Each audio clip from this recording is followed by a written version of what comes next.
j'ai souhaité m'adresser à la diaspora malienne pour échanger et donner l'opinion sur 3 points. Le premier concerne notre bureau de CSDM France.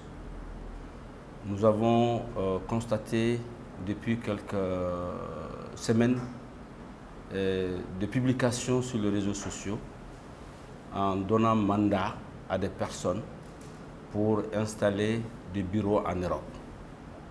Je tiens à préciser, ces personnes mal intentionnées n'ont ni le droit et ils n'ont reçu aucun mandat du CSDM. Alors il est important de rappeler nos compatriotes qui sont en France, ces mandats n'engagent pas le bureau national. Ces mandats ne mènent pas de nous. Donc de faire attention à ce que vous lisez dans les réseaux. Nous avons un bureau en Allemagne, ou nous avons un bureau en Belgique, nous avons un bureau en Hollande, nous avons notre bureau en Italie, et nous n'avons pas autre bureau que ce bureau-là. Et s'il y a un mandat à délivrer à quelqu'un, c'est le bureau exécutif qui le délivre conformément à nos textes et à notre règlement intérieur. Donc il est important de préciser à tous nos compatriotes que nous avons mandaté personne. Il est important également de souligner un aspect. Et la personne qui fait aujourd'hui ce mandat, c'était l'ancien président de CSDMF. Et l'ancien président de CSDMF a été exclu par son bureau lui-même. Nous ne nous injurons pas dans la gestion de nos bases. Selon leurs textes, ils agissent conformément à leur règlement intérieur et à leurs statuts. Donc quelqu'un qui est exclu de son bureau ne peut en aucun cas agir ou même parler du bureau parce qu'il est simplement exclu. Donc il y a un problème de vocabulaire qui se pose à ce niveau. Et quand il dit qu'il est mandaté, il n'est pas mandaté ni par son bureau à lui, ni par le bureau national. Et ces problèmes qui l'opposent à son bureau, c'est des problèmes qu'ils ont réglés entre eux là-bas. C'est au niveau de la préfecture, l'ambassade a reçu le courrier avec tous les membres du bureau signataires pour l'exclure de son bureau. Ces raisons, c'est à eux de les évoquer. Maintenant, ce qui nous oppose à l'ancien président exclu du bureau du CSDM France, c'est qu'il s'est permis il s'agit de Béry Dramé, de s'approprier du logo du CSDM que vous voyez ici, enregistré à son nom. Personne n'a le droit de s'approprier de ce logo. Il appartient au CSDM national. Donc c'est un acte de faux et usage de faux prévu et puni par le code civil et le code pénal. Et pour ce faire, après avoir essuyé toutes les tentatives, nous avons engagé un avocat, dont vous voyez l'entête là, et une assignation lui a été livrée. Et une date de procès est fixée. Donc, en aucun moment, nous avons eu un autre problème à part ce problème-là avec lui, présentement. Donc, on ne peut pas s'approprier du logo de CSDM en tant que membre. Donc je voudrais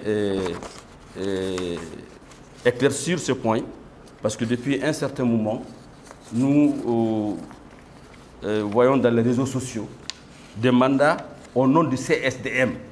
Le CSDM, c'est ça. Chaque base a son bureau. CSDM France, CSDM Espagne, CSDM Guinée, CSDM États-Unis, CSDM fédéral. Mais on ne peut pas écrire un mandat au nom de CSDM avec un faux certificat de NP à son nom pour dire que il est mandaté. Ce n'est pas vrai. Et pour la simple raison qu'il y a, vous avez l'assignation au tribunal pour mettre fin à ça. Il y aura également d'autres actions qui vont suivre ici à Bamako, qui seront certainement une procédure pénale. Donc je voudrais remercier tous nos compatriotes à travers le monde de comprendre que il n'est pas de nôtre, donc il n'a pas autorité à le faire. Et faites attention à ce que vous faites parce que votre bureau ne sera pas reconnu parce qu'il n'amène pas de bureau exécutif. Ça, c'est le premier point. Et le second point, c'est la Mauritanie. Le 22 septembre, nous avons été à Nouakchott et visité nos compatriotes qui y vivent, la diaspora de Nouakchott, et nous avons été accueillis, très bien accueillis. C'est le lieu, l'endroit de remercier le président Badari Delanta, son secrétaire général Traoré et l'ensemble de son bureau. Ils nous ont accueillis avec chaleur, avec fraternité et nous avons échangé. Nous avons échangé sur leurs préoccupations. Ce que nous avons constaté en Mauritanie, et après avoir échangé avec l'ambassadeur, et ce qu'il a trouvé des multitudes de problèmes en Nouakchott avant l'arrivée de son Excellence Mohamed Dibassi. Et il les a recensés et il est en train aujourd'hui de trouver une solution. Et cette solution est celle de l'application des accords entre le Mali et la Mauritanie, qui date depuis 1963. Et il a également initié la mise en place de la commission Mali-Mauritanie. Nous avons la zone franche, nous avons l'accord commercial avec les chambres de commerce Mauritanie et le Mali. Et il y a également le problème le plus urgent, c'est la carte de séjour en Nouakchott. Et les Maliens souffrent quand ils sont en Nouakchott parce que la carte de séjour, elle est d'un an, elle coûte cher. Et même quand vous remplissez toutes les conditions, vous n'arrivez pas à l'obtenir.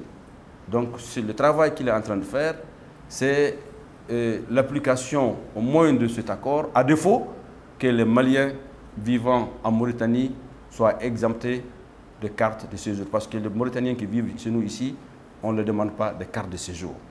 Et il est en train de travailler. C'est pour vous rassurer, vous, nos compatriotes de Nouakchott, qu'on a quitté, ça fait 28 jours aujourd'hui, que vous n'avez pas été oubliés. Je vous ai promis à mon retour de Bamako, nous allons prendre des dispositions afin de trouver la solution aux multiples problèmes auxquels vous êtes confrontés. Et en ce qui concerne les tracasseries au niveau de la frontière, nous avons recensé des attitudes qui n'honorent pas les militaires maliens, qui n'honorent pas la police malienne. Un Malien qui rentre à la frontière et on lui demande sa carte d'identité, ça suffit largement. On lui demande sa carte NINA, on lui demande sa carte de vaccination. Et quand il montre toutes ces pièces, on lui dit ta carte de vaccination n'a pas de récépissé. De récépissé, carte de vaccination, pas de récépissé. Mais ça, il faut que ça s'arrête. Et nous avons pris le soin de filmer ça. Nous avons des preuves aujourd'hui. Et nous avons également saisi, interpellé le ministre de l'Intérieur et le ministre de la Défense et notre ministre de l'Extérieur et le ministre des Affaires étrangères qui ça cesse. On ne peut pas traiter les Maliens de sorte quand ils rentrent chez eux. Nous avons également envoyé d'autres missions dans d'autres frontières. Et dans ces autres missions qui ont été dans d'autres frontières, quelle que soit la nature de vos difficultés, vous ne devrez pas payer de l'argent en rentrant chez vous. Toutes les frontières, ils demandent l'argent aux Maliens qui rentrent. Il faut que ça s'arrête. Donc nous avons saisi le ministère de l'Intérieur afin d'instruire qu'on arrête de rançonner les Maliens qui reviennent chez eux. Ce n'est pas admissible. Je vous ai promis, quand j'étais à mon Nouakchott, qu'une fois arrivé à Bamako, nous allons vous en occuper. Et on peut vous rassurer, ces courriers ont été envoyés. On a envoyé des courriers d'interpellation à tout le monde. Voilà les courriers, c'est pour vous que je montre nos compatriotes de la Mauritanie. Ils ont tous reçu les courriers et j'en suis persuadé que vous allez bientôt avoir de bonnes nouvelles. Et ceux qui sont détenus, il y a 141 Maliens détenus à Nouakchott, à Mauritanie. 141. Parmi lesquels, vous avez 21 Maliens sans aucun ordre judiciaire. D'autres ont fait 3 ans, d'autres ont fait 4 ans, d'autres ont 5 ans. Alors, nous avons eu à avoir le même problème en Côte d'Ivoire. Le CSDMCI est lié, l'endroit également de remercier l'équipe de Nuhu Diallo, et le consul, l'ambassadeur. On est arrivé à faire libérer tout ce qui était détenu sans ordre judiciaire à Abidjan. Ce travail a été tellement très bien fait. On a souligné un certain nombre de questions en suspens, au point où l'État, c'est encore notre ministre malien de l'Extérieur à l'époque, le ministre des Affaires étrangères et le président de la République a pris ce problème immédiatement et il a instruit de revoir les accords entre la Côte d'Ivoire et le Mali, et une convention a été signée, des traités ont été signés. Donc nous travaillons aujourd'hui pour que ceux qui sont là-bas puissent venir servir leur peine au Mali. Donc ça, c'est ce que nous voudrons également faire en ce qui concerne nos compatriotes en Nouakchott. Donc c'est pour vous dire, mes chers frères de la diaspora de la Mauritanie, vous n'avez pas été oubliés. On est très attentifs, nous suivons ça de très près et nous savons également que notre ministre qui est Amadou Koïta, il est interpellé et je suis sûr que très bientôt il va prendre des dispositions pour solutionner ce problème. Je vous remercie encore pour votre accueil. Je vous reviendrai tout à l'heure pour parler du dialogue. Chers frères de la diaspora, chères sœurs, la diaspora malienne a demandé un dialogue entre les acteurs politiques et tous nos partenaires qui sont souciés du Mali. Ce dialogue a finalement été obtenu. Ce qui a été retenu dans le TDR, qu'il devrait commencer le 21, demain et après-demain, 21 et 22. Nous avons signalé que lundi et mardi étant un jour ouvrable, dans beaucoup de pays, ce serait difficile de laisser son travail et de venir pour s'exprimer, bien qu'aucun sacrifice ne serait jamais grand pour un Malien. Parce qu'on est digne, on est honorable, on est intègre. Aucun immigré, aucun diaspora n'aime son pays comme les Maliens aiment le Mali. Nous savons que vous pouvez le faire. Mais comme c'est une question qui demande une bonne compréhension de problématiques et avoir tout le temps de s'exprimer, nous avons émis le souhait que ça soit reporté au moins à un jour férié, qui est samedi-dimanche. Donc la France, que je remercie énormément, l'ambassadeur et le consul et l'ensemble de la diaspora malienne en France, ils sont réunis hier, ils ont échangé, il y aura d'autres rencontres. Donc le format que la France est en train de mettre en place est un format excellent parce que ça permet déjà de comprendre comment s'organiser pour dialoguer. Il est à souligner. Dans ce dialogue, la page diaspora, 41, 42, 43, c'est les deux structures fêtières qui organiseront la participation de ses membres.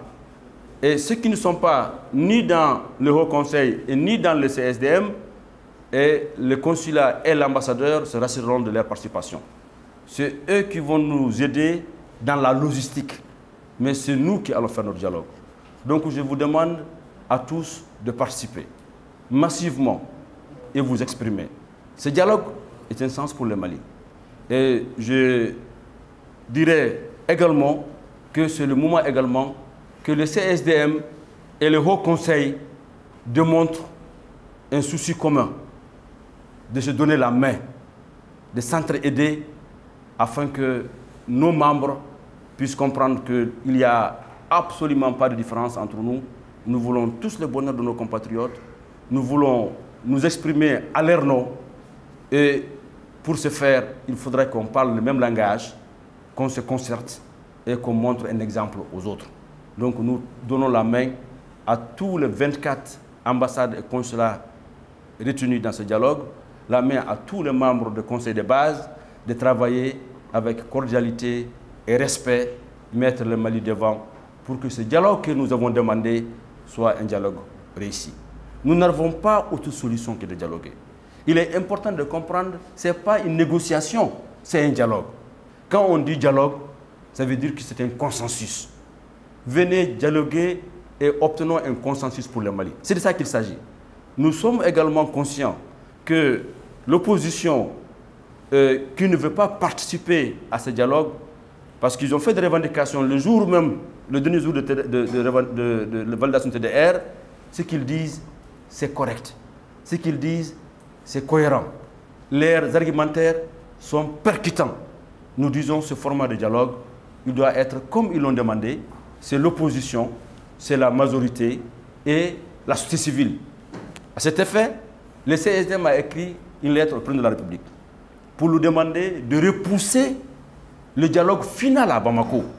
Parce que là, c'est des dialogues qui se tiennent. Les communes ont commencé, les raisons et la diaspora, c'est de lundi, mardi, mais d'autres ont repoussé jusqu'en décembre, 22 décembre, par exemple la France, jusqu'en 22 décembre.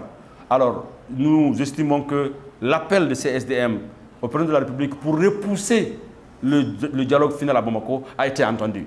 Et ça permettra à régler toutes ces différences aujourd'hui d'incompréhension. Parce que ce qui est sûr, l'opposition, majorité, société civile, nous voulons un Mali uni, indivisible et émergent. Nous sommes tous conscients de ce que nous avons comme difficulté. Nous sommes tous conscients que, faisant partie du Conseil des Nations, nous avons été là quand les autres ont eu besoin de nous. Aujourd'hui, c'est les autres qui sont chez nous. Ce n'est pas parce qu'on n'a pas pu gérer nos problèmes. Non, loin s'en faut. C'est le contexte qu'il faut comprendre. C'est le contexte géopolitique qui a changé. Et ce qui nous arrive est le résultat du politique extérieur de la France, qui a détruit la Libye. Et les conséquences, nous les vivons. Donc c'est normal que les Français viennent chez nous.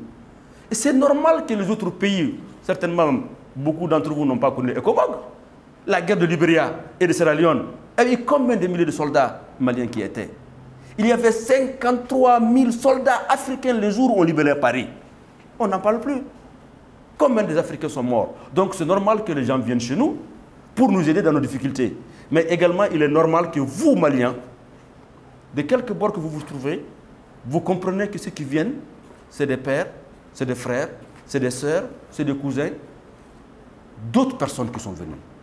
C'est de l'argent dépensé des contribuables européens et américains. Pour nous, nous avons le plus grand contingent militaire de la MINUSMA des Nations Unies au monde, avec le plus grand cortège de morts, 153 morts. Nous avons 30 soldats français qui sont morts. Alors, je peux vous dire qu'on ne vous dirait pas aujourd'hui combien de Maliens sont morts en France, mais aujourd'hui, nous comptons les Français qui sont morts chez nous. Et nous sommes reconnaissants. Et nous disons pour tous ces morts, pour tout cet argent dépensé, vous, Maliens et Maliennes de la diaspora, montrez votre attachement, votre reconnaissance, votre gratitude à ces pères, à ces fils, à ces filles qui sont morts pour venir dialoguer. Venez dire ce que vous voulez que le Mali soit. Et en le faisant, on aura démontré qu'on n'a pas été insouciants, qu'on n'a pas été des personnes qui pensent qu'à un court terme, on a compris que le problème se règle ensemble. Et pour ce faire, votre petite contribution, c'est de venir dire ce que vous pensez. Et je peux vous rassurer, tout ce que vous aurez dit, c'est pris en compte. Et enfin, on aura un programme pour le Mali, fait par les Maliens, et on aura avancé. Il y a d'autres